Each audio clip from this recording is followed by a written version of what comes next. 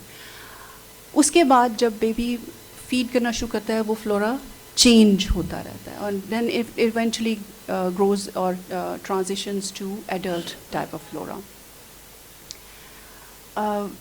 Baby جب after birth next جو colonization کی ویو آتی ہے وہ بریسٹ فیڈنگ سے آتی ہے. سو بریسٹ فیڈنگ، بریسٹ ملک وی نو کہ اس کے اندر اپنے پری بایوٹکس بھی ہیں اور پرو بایوٹکس بھی ہیں. So that then influence further influences جو گٹ فلورا ہے بیبی کا. دونوں چیزوں سے دور ہو گئے ہیں اور اس میں مجھے یہ لگتا ہے کہ obviously it's all planned. It's all business oriented unfortunately. لیکن to be honest again ہم ڈسکشن میں بات کریں گے کہ میں ابھی تک میں بے شک جو مرضی کر لیں میں سے کوئی لکھوا نہیں سکا کوئی فارمولا کہ کون سا لکھنا ہے کون سا نہیں لکھنا. I give them choice. میں آپ کو صرف بریسٹ فیڈنگ ہی کہوں گی، باقی آپ کی چوائس ہے. اگر آپ کا وہ فیملیز کے بھی اپنے برانڈز فکسڈ ہے نا کہ میری نند جو ہے وہ اس کا بچہ یہ لے رہا ہے تو آپ نے یہ کیوں شروع کروایا یا دوسرے ڈاکٹر صاحب نے یہ شروع کروایا تھا. Anyways this is sight off. So coming back to this کہ again it's important, the most important thing about microbiome is the balance. Balance جس وقت خراب ہوگا اس وقت مائکرو بایوم کا رول بینیفیشیل سے ہارمفل میں چلا جائے گا. سو ایز اے مینشنڈ کہ ڈائیورسٹی جو ہے وہ چینج ہوتی رہتی ہے with passage of time. At birth mainly وہی فلورا ہے جو ویجائنا سے آیا ہے، جو میٹرنل ایریولا سے آیا ہے، میٹرنل اسکن سے آیا ہے، اسکن ٹو اسکن کانٹیکٹ سے آیا ہے. And then once the feeding starts, then it changes, and then that's called alpha diversity, which is the variation in the microbiome in the same person at different times. And then there is beta diversity, which is diversity of the microbiome amongst two persons. So everyone has their own microbiome. کسی میں تھوڑا کام ہوگا، different species کسی کی کم ہے کسی کی زیادہ ہے، depending on multiple factor. So that's beta diversity.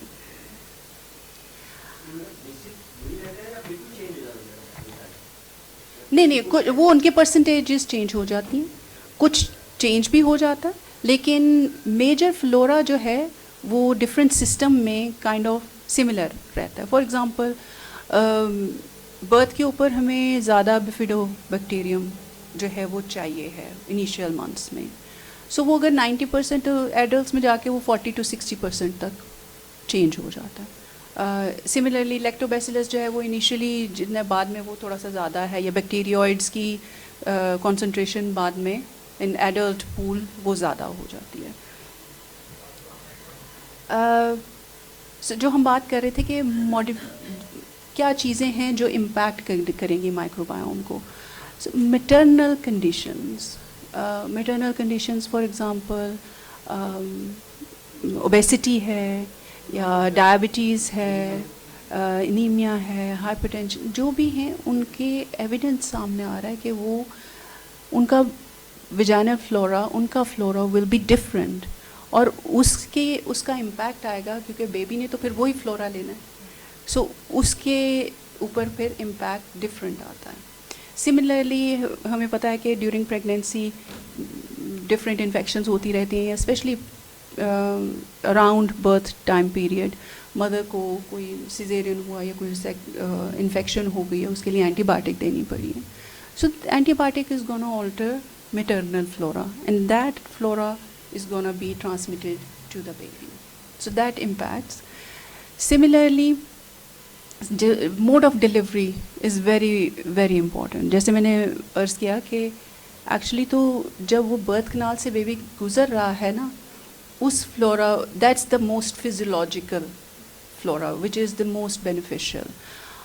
اور اس کی وجہ سے اگر کسی وجہ سے ویجائنل ڈلیوری نہیں ہوئی اور سیزیرین سیکشن کرنا پڑ گیا تو baby is not exposed to normal vaginal flora. So اس کا ڈفرینٹ ہوگا. اور اب نئی ایکچولی بھی آفیشیل ریکمنڈیشن تو نہیں آئی, بٹ انٹرنیشنلی بہت ساری جگہوں پہ there is a concept called vaginal seeding.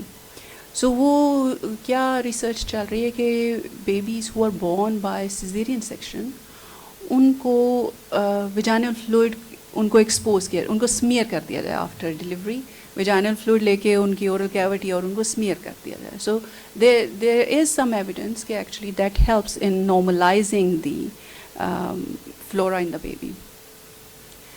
اور اگین پھر بیبی کے فیکٹرز ہیں, پری ٹرم برتھ اگر ہو گئی ہے, سو پری ٹرم کا تو امیون سسٹم ویسے ہی امیچور ہے, یوزلی ان کو ان کا گٹ سسٹم بھی امیچور ہے اور ان کو کوئی نہ کوئی اینٹی بایوٹکس بھی چل رہی ہوتی ہیں. So it all predisposes to very imbalance اور unnatural microbiome in preterm babies. اور دیر از ایویڈنس کہ actually that is one of the underlying mechanisms جو کنٹریبیوٹ کرتا ہے towards development of necrotizing enterocolitis. So one of the official recommendations of probiotics, جو ابھی آئی نو کہ پرو biotics ہم بہت ساری چیزوں کے لیے یوز کریں, لیکن پری ٹرم میں ریکمینڈیڈ ہے اسپیشلی جہاں میں نیک کا خطرہ ہو کہ وہاں پہ ہم پرو بایوٹکس یوز کر سکیں.